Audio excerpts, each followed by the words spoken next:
Welcome to the Korea Society's live webcast. I'm Jo, Senior Director of Arts and Culture. Tonight, we are thrilled to welcome the New York Times bestselling author, David Yoon. His first YA novel, Frankly in Love, which was published in 2019, was a great critical and commercial success. It was also a William C. Morris YA Debut Award finalist and an Asian Pacific American Award for Young Adult Literature honor book. His second book, Super Fake Love Song, was just published yesterday. If you have not purchased the book yet, you know that we have a partner bookstore, The Lit Bar, where you can get pre-autographed copies of the book. David is joining us live from Los Angeles, where he lives with his wife, Nicola Yoon, the first New York Times bestselling author of the family, and their daughter. Welcome to the Korea Society, David. Thank you so much for joining us. Hey, thanks for having me.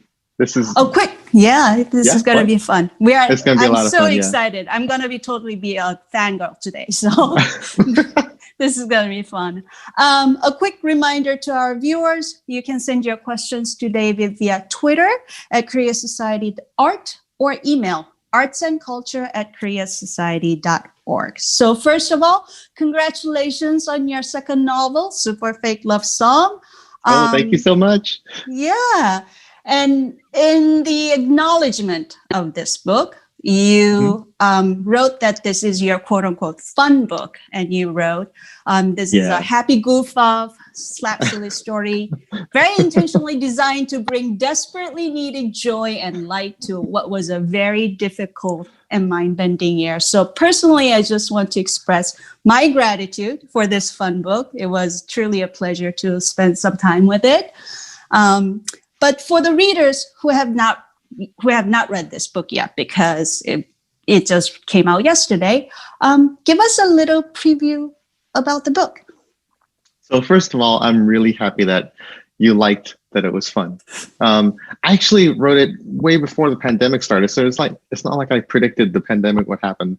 I just had finished Frankly in Love, and to everyone who's read that, this book started out as a rom-com, but kind of became something a little more serious and talked about just some stuff that I'd been going through at the time. And so since I'd gone through all that, my dad being really sick and my wife Nikki's mom being really sick, I was like, it's time for some fun. It's time for some just goofy, laugh out loud humor. And so I was really hell-bent on making this book really, really fun. And so, yeah, it involves Sunny. That's Sunny over here. And he's like this super insecure nerd. He's like D&D playing, cosplaying, bullied nerd in school who like hides in his room and makes stuff. Like he's frightened most of the time. And he meets Cirrus, who's just super cool. She's traveled the world. She's lived everywhere. And in like this moment of total insecurity, he lies to her and says that he's in a rock band because he really wants to impress her. And the problem is she believes him. So now he has to follow through with his persona that he's fabricated. But the thing is, this persona that he's sort of ripping off actually belongs to his older brother, who is a real rock star, living in Los Angeles, being like a Hollywood rock and roller type. So there's that. And another twist for that is that he hasn't really talked to his brother in about a year because they're estranged. So yeah, it's definitely a rom-com for sure. Emphasis on the com because I just I want something funny. But there is a little bit of sibling, storyline happening there. Absolutely. A little bit of the parents, and yeah, so it was a lot of fun to write. Yeah, but let's talk a little bit more about Sunny. You mentioned that he's kind of a nerd, and he has sort of like his little corner of the world and kind of stays in there, it seems like. Yet there's this aspect of role playing. He's really into sort of that LARPing, or he's trying to get into it. LARPing, which stands for live action role playing, which I've heard about but didn't have too much of familiarity with. He has his own kind of a quote unquote YouTube channel. You call it Screen Junkie channel, where he posts his own videos, but he never wants to show his face. He seems to be hiding always. So there's this interesting idea of role playing, because somehow he's able to show himself by pretending to be somebody that is a rock star, basically. Mm-hmm. So can you tell us a little bit about that? This idea of role playing, obviously, the device of mistaken identity is very well known, especially in rom-coms. But can you tell us a little bit about how actually Sonny finds himself it seems like that's what he's doing. Yeah, I mean, it's sort of from personal experience, really. I mean, especially as a kid of immigrants, I grew up constantly code switching between worlds. Where I'd go home and my parents didn't speak that much English. And so we would speak our mixed, Jampong Korean English. And then I'd go to school and I'd speak English with my friends. And then, of course, there's the regular code switching, like when you're talking with a teacher, you speak a certain way. And when you're talking with the girl you have a crush on, you don't speak at all because you're terrified of her. And so there's all kinds of different languages that you speak. And it's a way of adapting to your context to make sure that your identity fits in. But kind of begs the question, if you're always changing how you talk, depending on who you're talking to, then what is the actual true self? Is that true self who you are when you're alone in your room? Is it when you're not saying anything and just sort of silently sitting there? Is it just you alone with your thoughts? And so I was thinking a lot about that. And I was thinking a lot about how, as a kid, I was a latchkey kid, which meant that I grew up with lots of time alone. And I filled that time writing. And I think the reason I filled that time with writing was because I was trying to create my own context, to figure out the truth of my life. Like, what is this? I spent so much time in a vacuum that I filled it with imaginary things. So, I mean, Sonny kind of does the same thing. His role playing literally is taking on a persona, and all of the costumes that he makes and all the fantasy props, and then becoming a rock star is actually just another form of role playing, which in a weird way reveals something about who you are.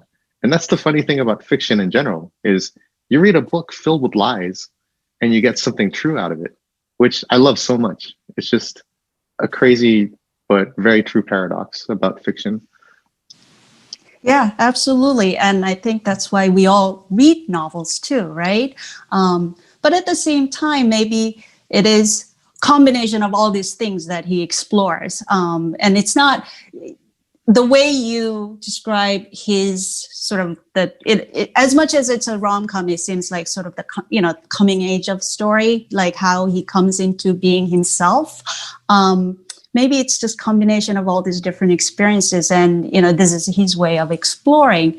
But I also thought what was really interesting is that the girl he falls in love with, Cirrus, she seems to be the one who's not role playing, and she seems to be very honest with him, and that's why she falls in love with him. Can you tell us a little bit about how you came up with the character of Cirrus? Yeah, so Cirrus, her parents are these very successful international commercial architects, and so they travel all over the world, and they're almost sort of obsessive about their work, so much so that they don't see there's a problem when they take their daughter out of school after school after school. And so she's sort of grown up without any roots of any kind. And when she meets Sonny, and Sonny has such a tight-knit group of friends, and he's very much at home in his own skin, or so she thinks. She's attracted to that because it's something that she doesn't have.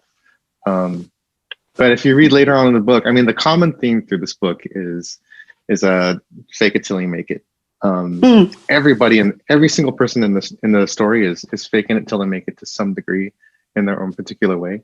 And I think we all are, in a way, because in America especially, there's an interesting idea where you call yourself the thing you want to be. And someone told me this way back when I wanted to become a designer. And they're like, just call yourself a designer and get your first job that way, and then you'll be a designer. And I was like, that's crazy, but it worked. And it's sort of like a theme within American culture. It's like you call yourself first thing you want to be, essentially lie, and then when it becomes true, it's true. But I think a lot of us do that to some degree. Sunny does it to a really stupid degree, but so does Cirrus. Cirrus actually does in her own particular way, and it's a way of not only trying to get what we want, but also a way of trying to protect ourselves from judgment. Also.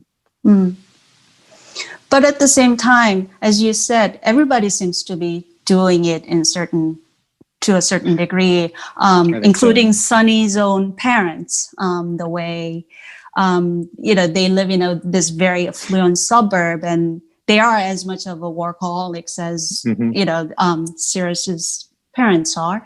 And I do want to talk a little bit about that. At the very beginning of the book, I should say, Sunny sort of declares that he's the third generation American, third generation Korean American. Your first book, Frankly in Love, which I do want to talk a little bit more about later, was very much about being a second generation Korean American and the sort of the conflict that happens between the first and second generation. Sunny has his own issues, obviously, with his parents, but if I may say so, like he seems to wear the issue of sort of the being a minority and lightly. It's there, obviously, and it's something he recognizes and he addresses, but that is not the issue of his life, so to speak. Was there a very specific reason you decided to make Sunny a third generation instead of, say, second generation like Frank? There actually really is. Like for Frank, I really wanted to get into issues of racism, not just like, white people being racist against people of Asian descent, but also within the Asian community. Absolutely. Because that's how I grew up. And I remember when I took a friend out to, it's like a Japanese restaurant, and my parents were making all kinds of, really not nice comments about Japanese people. And my white friend was like, "Whoa, I didn't know you guys are racist, like within each other." And I was like, yes, everyone in Asia hates everyone else, just like in Europe. Like all the Germans hate the French, hate the whatever, the same thing in Asia. And it is funny because as kids of immigrants, we're totally caught in the middle of all that. And we honestly don't belong anywhere. And it's an interesting place to be. So that was all Frankly. And I feel like I exhausted a lot of that subject matter, and I was tired. Because, me and Nikki, we talk about anything and everything under the sun. And we talk a lot about race because we live in America, and America is obsessed with race. And after a while, you're just like, I don't want to talk about race anymore. I am so tired. I just want to have fun. And so that's why for this time, I was like, you know what? We're going to have some fun.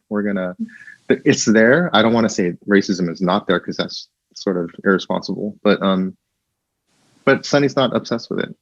He's got other issues to deal with, like his own insecurity. And as for the parents faking until they make it, the thing about the parents is they are second generation. They inherited business from their first generation grandfather, but they keep striving anyway. And I really wanted to make a comment on just sort of the treadmill of American capitalism. I have a buddy who works in finance, and that's sort of where you see it the most, like the comparisons. So-and-so's got a Ferrari. Oh yeah? Well, so-and-so has a McLaren. Oh yeah? Well, so-and-so has a Maybach.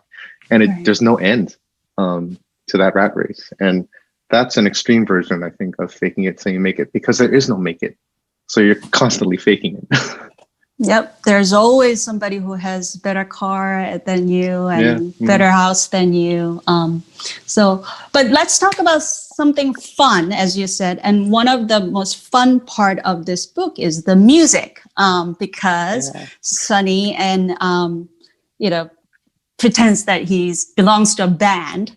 And so he sort of creates this band with his two best friends. and they call themselves the Immortals. And they decide that it's going to be a rock band, a rock group. And even one of the characters says, no one does rock and roll. So why did you choose to make them a rock band? I miss rock and roll. That's why. Because like there's no rock and roll anymore. And I was thinking, I was like, what's the last new rock and roll band that I know of? And it was literally like 15 years ago or something. I was like Japan Droids, which I really love. And they came out like 14 years ago. Or like Jimmy Eat World, which is like getting close to 20 years ago. And everything is, the thing I love about rock and roll, and I love when I was a kid, was that if you heard a song and you loved it and you wanted to be that rock star, you kind of could. You get a used guitar and you could figure out how to play it, and you were more connected with that music because of that. But if you take like EDM or rap or anything, you need a lot of computers and a lot of equipment to figure this stuff out, and it's just a different level, and it's more distance between the audience and the source of the music. And I don't know, I really like the DIY aspect of rock and roll. It's that was sort of the whole spirit. And if I made Sonny want to be like, you know, Lil Nas X or something, it wouldn't be as active and physical as rock and roll, you know, because you got to get up on stage and move your body around. And so I really wanted to put him on the spot and put him through the ringer. So that's why I chose rock and roll. Yeah, and if he was trying to be a K-pop star, he would have to be a really good dancer. So that doesn't work either. So there's this song that he tries to sing, which was actually written by his brother, Truth is Beauty. Was there a song you were thinking of when you were writing about that? Because I'm asking you, because listening to a song and then trying to describe how you feel when you listen to that music, that's a very, very difficult thing to do. So I wanted to ask you about how you went about describing this, you know, what is supposed to be the one song that really means something to all these different people. It's hard. I mean, it really is like dancing about architecture. Like I'm a big structure guy. I like structure in kind of everything. I'm a structure junkie for stories. Like I'll be the annoying guy who pauses the movie and marks down all the highs and lows of a story arc as we're watching the movie. So Nikki hates that. But yeah, when I'm listening to music, I'm just constantly amazed that for most pop songs, it's, you know, verse, chorus, bridge, verse, chorus. And from that simple structure, you can make an infinite combination of amazing sounds that mean something to us. And I was remembering, like, so I describe it in the book in terms of structure because you really can't talk about music in a book. It just doesn't come across. I guess lots of pop cultural references too help, but they'll never get you fully there. And mostly what I was trying to describe with Gray's song, it was sort of my reaction from listening to a lot of Blackpink, and because they defy a traditional Western pop structure. And it's kind of amazing. And BTS does it, a lot of K-pop groups do it, where they'll start out with a standard verse chorus, but then they'll throw in, suddenly you're doing EDM, and then suddenly you're doing tribal, and suddenly there's a big rap thing, and they go all over the place. And so you wind, every song is its own crazy adventure. And I really admire that about K-pop. So I wanted Gray to kind of experiment with that and have that be his masterwork, you know? But as far as like trying to talk about music, it's really tough. It's really tough. I leave it up to the imagination. Yeah. So there is some K-pop in this book after all. There is a little bit. Yeah. But I also wanted to ask you about this sort of the beautiful friendship between the boys that you write so well in both, actually, both in Franklin Love, but especially in this one, his relationship with his two best friends, Jamal and Milo, and also with Gunnar, who is a bully, the main bully at the beginning. I'll leave that to the readers to find out what happens with that relationship. But that is something, maybe because I'm not a I'm not a boy, and I wasn't really into, reading books that were geared towards boys or something, but it's really nice to see boys being very not afraid to show their affection for each other in a very friendly way. Yeah. And so you must have a lot of friends that you had that kind of relationships with. But B, is that like what you are really trying to show? Like that boys can be as emotional and sort of in touch with their feelings, so to speak, and show their affection to their friends instead of just being, and they do plenty of, crazy stuff, such as, making a fake band.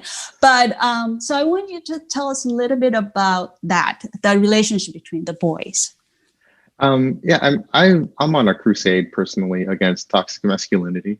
I'm really tired of it. And I really do think that toxic masculinity is the source of almost all the problems kind of in the world. This idea that you have to always shut down your emotions. And the only language that you have is that of competition and dominance. And in order for you to win, someone else must lose. That's the language of toxic masculinity. And it's so absolutely damaging. And it also makes simple things like talking at a party really tough. I'll be with a bunch of dudes, because for some reason these days, at parties, all the girls go in one corner, all the boys go in another corner. And we all sit there and we don't face each other. It's like the weird male way of talking. We're like, hey, so what's up? And I'm trying to get in front of their face, be like, yeah, how's it going? And they'll just turn. They'll just be like, they'll just keep on turning and we'll do a circle, and it drives me crazy. And no one opens up emotionally. No one shows any vulnerability, which is a shame, because that's when you learn the most about a person. And that's when you can share the most about yourself. My friends, fortunately, are in the same boat as me. They're tired of it. They don't want to bottle up their emotions. And we have a lot more fun as a result. And we can talk about things like art and music, and we can use words like beautiful that typical dudes are scared to say. So yeah, as a result, Frank and Q and Frankly in Love, they have a really great relationship.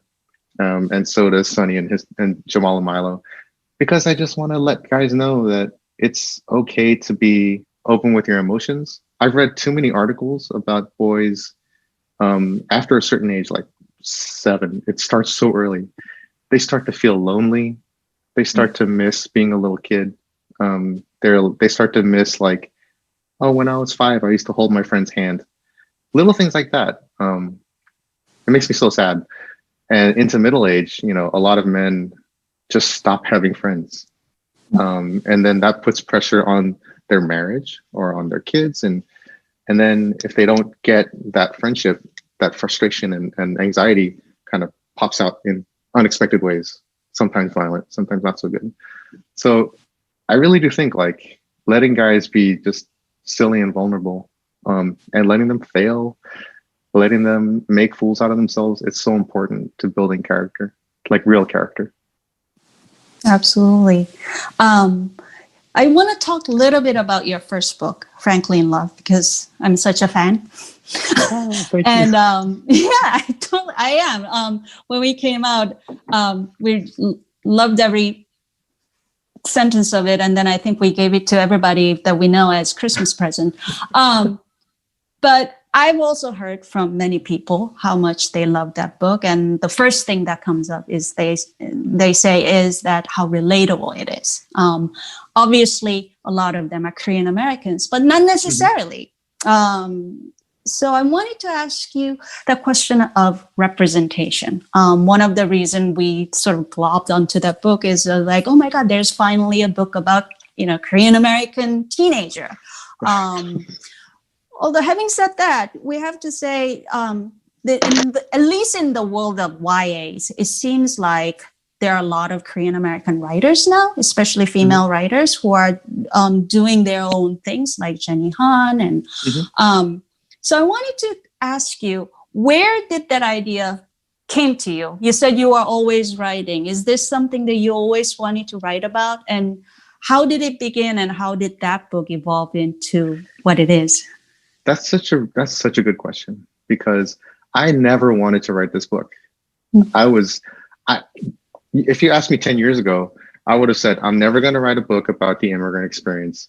I'm never going to write about racism, because I was tired of thinking about it. But that's a superficial reason. The real reason was I was scared of rejection, because so many books, even like 7 years ago, not that long ago, um, there was a hesitation in the publishing industry to have like an Asian American male romantic lead character. There was a real hesitation. And when Nikki was writing Everything, that was not that long ago. And she was nervous about making a brown girl as the main romantic character. So things have changed really quickly for the better, just within the last like literally 4 or 5 years. And I think for that reason, when I started Frankly in Love, we were at a really good point. Things were just kind of like, I just started feeling in my heart like, hey, it might be okay to talk about like sort of a kid based on my experience. And that was really awesome, because I didn't even, my earliest work in grad school and before grad school, I never specified the ethnicity of the characters because I was scared. I was afraid of rejection, and it's so much better now. So I surprised myself actually when I started writing Frankly. I was like, you know what?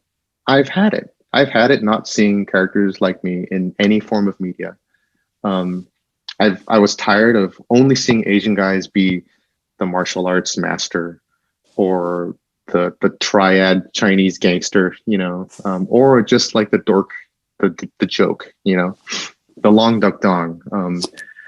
And so I was like, I'm just going to do it myself. I'm going to do it myself. And since I felt it was safe enough to do that, thanks to the publishing industry kind of waking up, I did. And I'm so grateful, because now I look in the past and I was like, man, I was really scared. I was seriously scared. I didn't know that.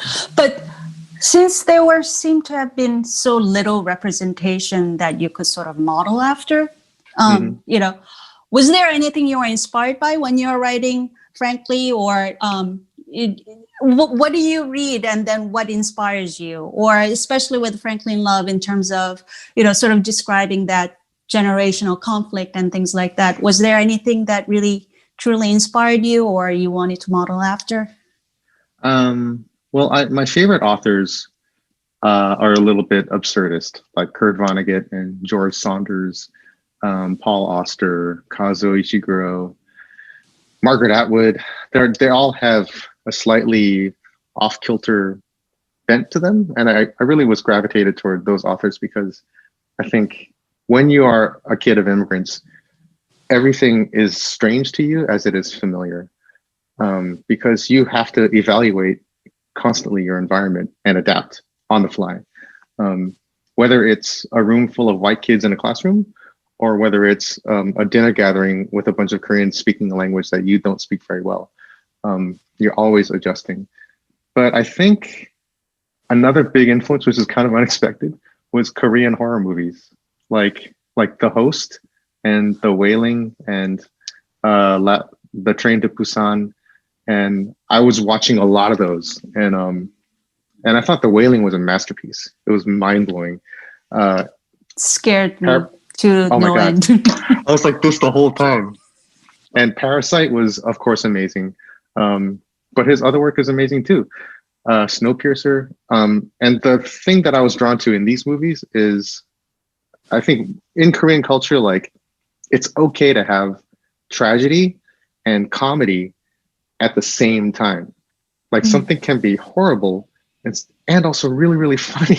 Like, it's almost like you get in a car crash and you're pinned down and all you hear is Taylor Swift on loop.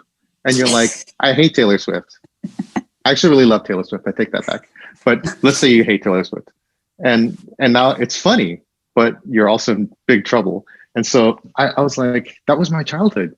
Like, I was feeling a lot of tragedy, but a lot of comedy at the same time. And that clicked and made a lot of sense. So I think that's why, like, Frankly in Love especially, there are a lot of painful moments, but then it'll just switch to funny very quickly. So I have, because that feels true. yeah. Yeah. So I have two questions actually kind of related to what you've just said. One was, there's one part in the book that struck me when I first read it, because all of a sudden there were Korean. It was not translated. It was it was actually printed in Korean. First of all, I was just like, did his editor like freaked out? Like, how did you convince your editor? Because it goes on for a while. And actually, because I know I read Korean, I also realized that it's kind of an important, like there's some important information of what was going on in that language. But if you don't read Korean, then you wouldn't get that. So how did you convince your editor that that's what you wanted to do? I mean, it was so true in my childhood. There were big moments in my childhood where people are speaking Korean around me and I could only understand like 20% of it. And so a lot of my childhood, I was just sort of spent confused. And my brother's Korean is even worse than mine. So we'd both be like, what was that? And we're like, I don't know, something about, and we're too afraid to ask because maybe it was something touchy. But yeah, that scene is one of my favorites in the book because for my experience, it captures the disorientation that I constantly felt throughout my childhood. And a lot of immigrant children feel when they don't quite speak the language. And it's a lot of things that like people in the mainstream culture don't understand. Like they can't imagine what it's like to have parents who are not native speakers of the language that you speak. Whereas that's my norm. That's how I grew up. For Korean speakers, it's like a bonus Easter egg. So that's great. Absolutely. And I actually wrote that scene with my cousin who was studying in Texas. And I was like, can you help me out? I need to translate this thing. And I wrote it up. And he's very straight-laced. He's a good Christian kid. And he was like, I feel bad typing all these bad words. It wasn't that bad. It wasn't that bad. But speaking of also, I'm really surprised to hear that you were watching all these Korean movies as well. And we're definitely living in the time where we see a lot of Korean culture shown in the United States. We just had a program about K-drama, and so many people are watching K-dramas, obviously in films. Parasite was a huge hit. Not to mention K-pop. So this is a very different from when we grew up.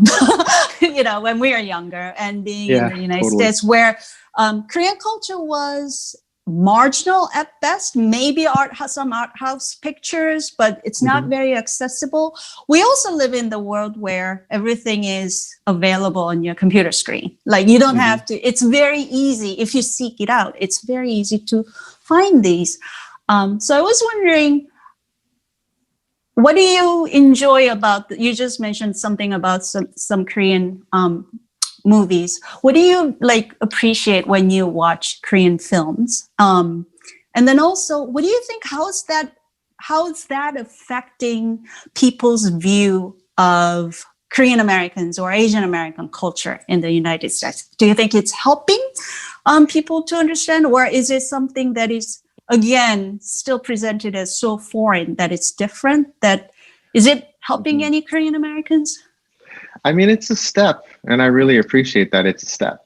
It's just sort of, there's the exposure therapy of just seeing more, Asian people on the screen is a good thing. I remember when my daughter was really little, we were watching the news, and there was one of the local newscasters here.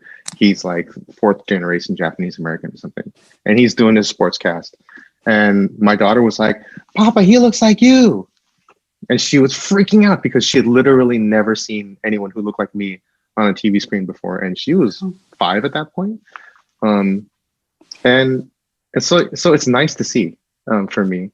But that said, I do wish that there were more shows that were not Korean or like Chinese or Japanese. There's a foreignness in this country. Asian has always meant foreign. and that it sucks. It feels terrible because I'm supposed to belong here, but I don't. I'm still considered foreign. Even a movie as wonderful as Crazy Rich Asians, all of it takes place in Singapore. It's almost like by necessity, it has to take place in a foreign country in order for mainstream Americans to be able to comprehend it. I think if there were a movie set in like Los Angeles that had a lot of Asian American characters in it, there would be difficulty among like especially white mainstream America of understanding it, unfortunately, just because there's no exposure. But it's definitely a step in the right direction. I hope to see more of it. That's sort of why I tell kids especially, if you feel like you're not being seen in the media, and if you're constantly wishing that you could see someone else who looks like you as the hero of some story, and you're waiting for that, you might be waiting for a long time, unfortunately. And so you should make it yourself. If you don't find it, make it yourself. That's what my daughter told me. She was like, "You made it yourself. Good job, Papa." And I was like, "Thanks."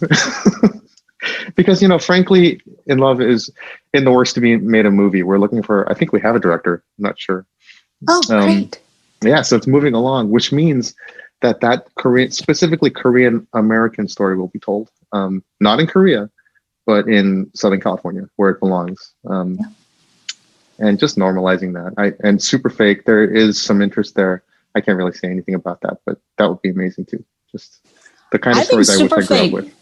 I think Super Fake Love Song will be actually a great movie too. I can totally see it. Yeah, that would be awesome. Show up on Netflix. That'd be amazing. But speaking of which, both books are sort of rom-coms. Which I'm going to be totally honest. I'm not a huge fan of rom-coms because so many of them are just bad. And they can be very formulaic, and you can sort of see the end. I mean, so why did you choose to write rom-coms? Is that what you've said you started writing many, many years ago? Is that what you started writing before, or what made you get interested in writing rom-coms? I've just always loved rom-coms. And in my opinion, you have to live up to When Harry Met Sally. That is the gold standard. It's one of the best movies ever made. And I read in some article about why rom-coms are awesome. It was like, it's not about whether they're going to fall in love. The ending, like you said, it's totally formulaic. It's decided. What makes rom-coms great is watching people at their best. They're at their gentlest, at their funniest too. It has to be funny. Rom-coms are some of the funniest movies ever made. The good ones, the bad ones, not so good. But when they're good, they're so funny. And that's kind of what I love about it. Is it's not about the what so much as it is the how of it.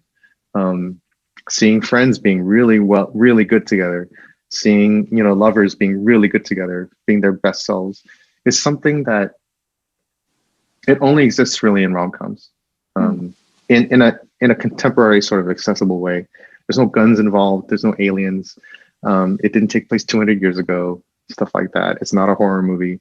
It's us and just our minds being brilliant. That's what I like about it. That's a great answer. I wanted to go back a little bit about your earlier career as a designer. You mentioned that you decided to call yourself as a designer, but also I have to say I found out about you before Frankly in Love came out because you designed your wife Nicola Yoon's covers. So can you tell us a little bit about your career? You have this stationery line called Sorta. Like how did you fall into that world of design? I mean, first of all, I should say I drew the interior designs or the illustrations for everything. The cover artists actually were commissioned. Yeah. But I just always liked drawing. I've always liked art. I think it was because I was trying to imitate my brother, who actually is the real artist in the family. Like he's super good.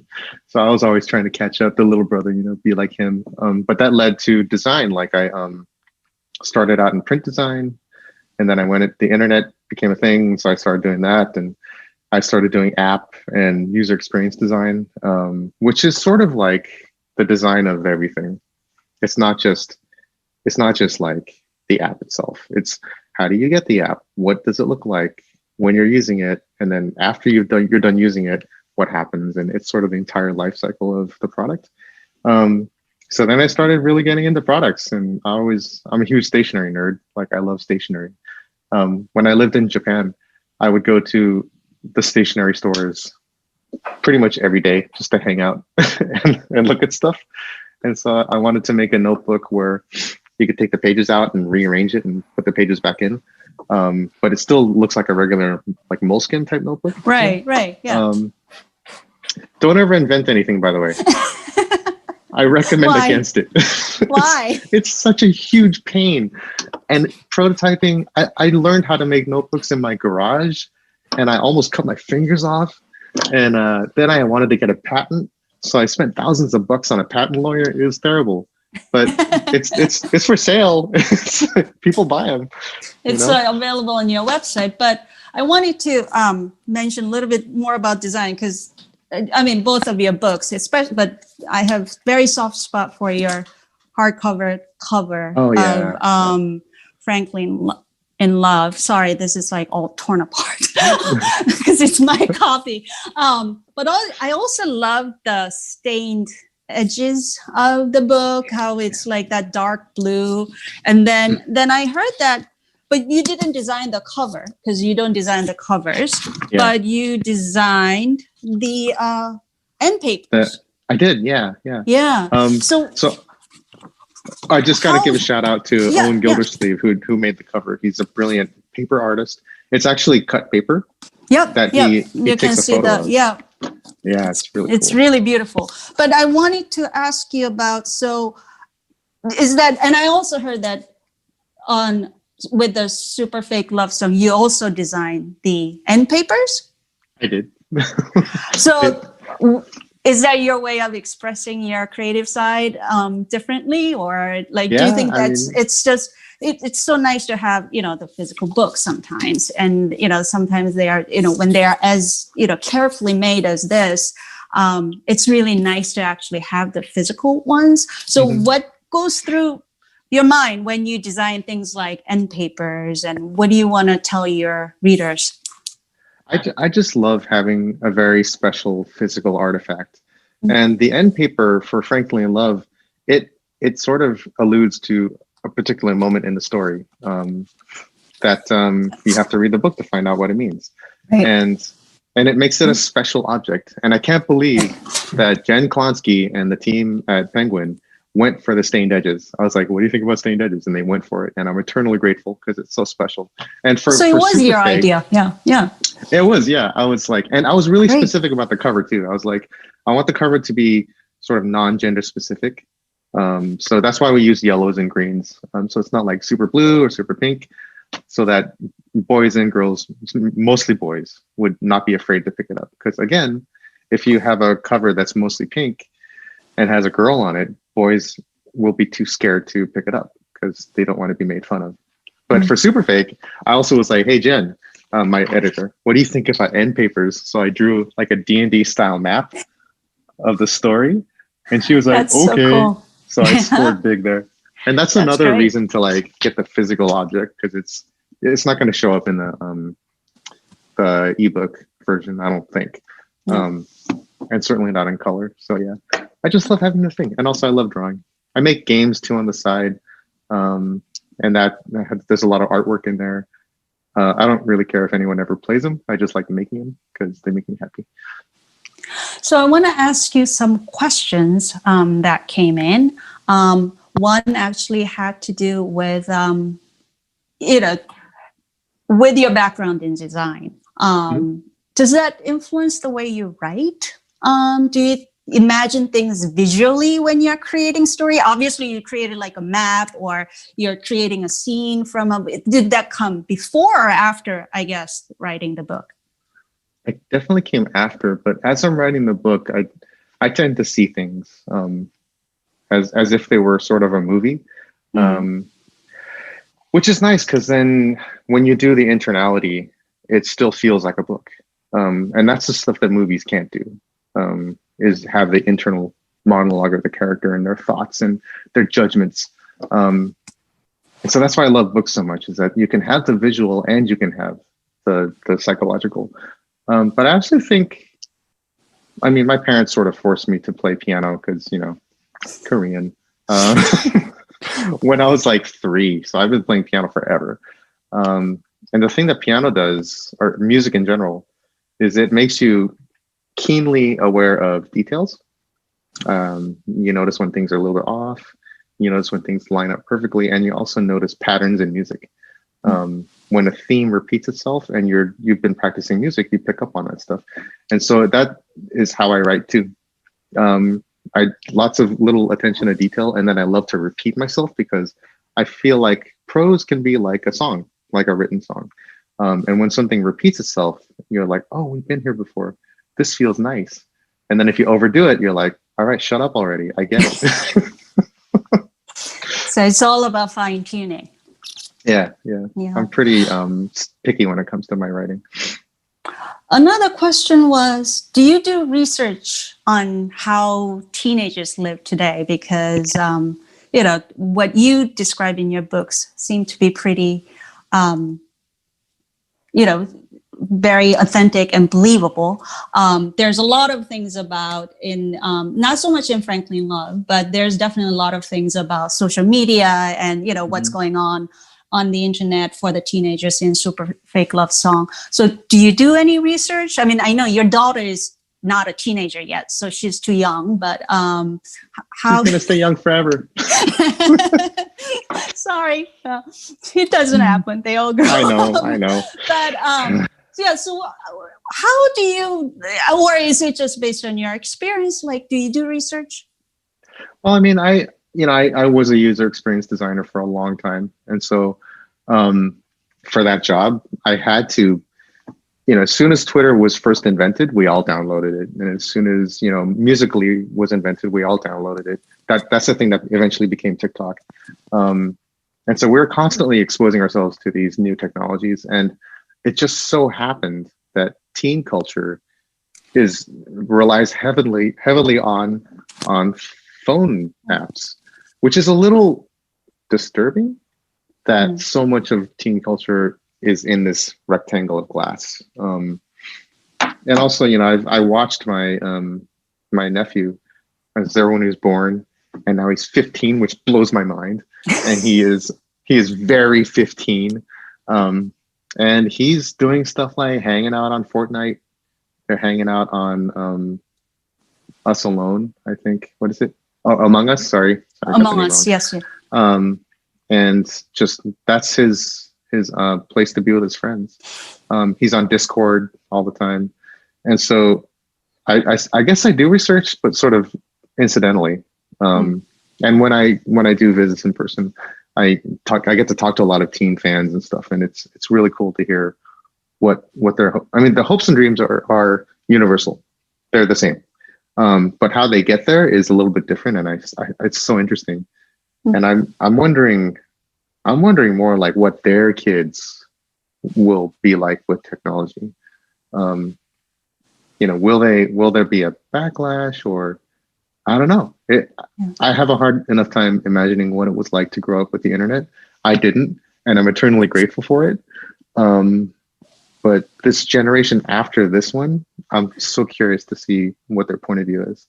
How their life's going to be different from probably, I mean, you know, our grandparents, when they look at our lives, probably there are parts of it they just will never, ever quite understand anyway. But although my mom is on Kakao Talk all the time, from morning till night, and she's 79. She's like a teenager. It is interesting that certain apps seems to grab certain, you know, type of people, or whether that's age or the nationality. So there's definitely, I'm sure somebody's writing a PhD dissertation about that. But Also, a lot of questions are coming in asking Oh, you about, obviously, with your wife, yeah. Nicola, if you guys ever considered writing books together. Maybe we are. Ah, is that, but we also know that you guys are sort of starting a new venture together. It's called Joy Revolution. It's going to be a That's right. new imprint. Can you tell us a little bit about that? Yeah, it's sort of the product of that, what I was saying before, where it's like I never saw myself in specifically romantic roles, and neither did she growing up. For her, it was always like the sassy black sidekick, never the lead, or it was like the sassy black bus driver who has two lines in the book, and that made her really sad, made her feel really kind of erased as a human being. And so we really wanted to create a safe haven, a safe place for POC, people of color, to just express the full breadth of their humanity. They're not just martial artists, and they're not just sassy black sidekicks. There's so much more, and they're also more to people of color than the lessons about race and injustice that they can teach white people. Those books are incredibly important to raise awareness about things like police brutality, and like sort of the legacy of Jim Crow. We need to know that, but we also need to know the other side, that we're just not so different. We're actually really not that different at all. The basic things that we want are the basic things that all humans want. And I was really sort of heartened by the response to Frankly in Love, because I got letters from people living in India and from like Italian Americans and Greek Americans saying that they could relate to the story. It might as well swap in Korean for Italian or Italian for Korean. And that's another reason why we're like, hey, it doesn't really matter what ethnicity you are, you're still human. And so let's start an imprint where we can just show that physically, and then hopefully get like TV and film made out of it, so that you could really see them up on the screen visually. That's sort of another goal too. Is it going to be mostly YA focused, or is it going to be, yep. So, and then, and specifically about love, because love is great. Oh, so it's, but then also you have another book coming out actually next year, and that one is not YA. It's your first quote unquote adult novel called Version Zero. Can you tell us just a little bit? I mean, we are so looking forward to reading that book too, but can you tell us a little bit about that book, and what's the difference when you're writing quote unquote YA novels versus quote unquote adult novels? I mean, that's a great question. They're both novels. Yeah, that's a great question. I mean, Version Zero is about this 30-something-year-old. He's a entrepreneur. He's very smart in the tech world, and he is tired of building things that he disagrees with. So he works for a company that sells user data to the cops, for instance, and he doesn't want to do that anymore. So he wants to build an internet that is more ethically just and fair. And so he gets approached by this super reclusive Mark Zuckerberg type, Steve Jobs type, who agrees with him. And he's like, we need to fix this, and we need to make the internet a better place. And then we need to take the big five internet giants, to task for their crimes against humanity. And so it's part like building a new internet, and part of it is hacking the existing internet to expose the injustices of it. But it gets very dark very quickly. It's definitely an adult book. It's not YA at all. And my editor, Mark Tavani at Putnam, he does a lot of like crime suspense books, and this definitely sort of fits in that category. But yeah, the difference when I'm writing YA and when I'm reading YA, the thing I've noticed is it's a lot about hope and possibility, and it deals with stuff that is sort of more known. Like, we know that diversity is important, and we know that finding yourself is important, and being true to yourself. Those are known quantities. And so we can safely draw a moral compass and say, this is good and this is bad. We should do this. We should not do this. We know these things. And so we can tell those stories. When it comes to adult books, and that's not to say that bad things can't happen in YA books. Like if you ever read like Sabaa Tahir's books, The Amber and the Ashes, lots of bad things happen in those books, but there's a guiding moral compass that gives hope for the situation. In adult books, I think we're dealing with stuff we haven't come to conclusions about yet, like stuff that is still, like the jury is very much out for the internet. Is it a good thing? Is it a bad thing? I hate the internet. And then the next second, I love the internet. I don't know either. And so for that stuff that we're still trying to figure out as a society, I think that's what adult fiction is doing. And that's why you never know what you're going to get with adult fiction. You can get a happy ending, you can get a really terrible ending, or you can get a very ambiguous ending where you're not sure what we should do. And that's like life. The point is to raise questions about what exactly are we doing? And in version 0, it's like, what are we doing with all this internet stuff that came at us so quickly without us fully understanding what the ramifications were?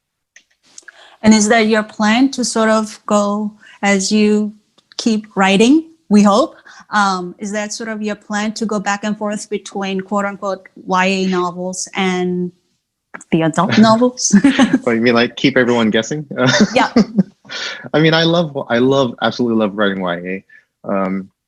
But I also, I love writing adult books too, because you can deal with certain things like you can't talk about like divorce and having kids in a YA book.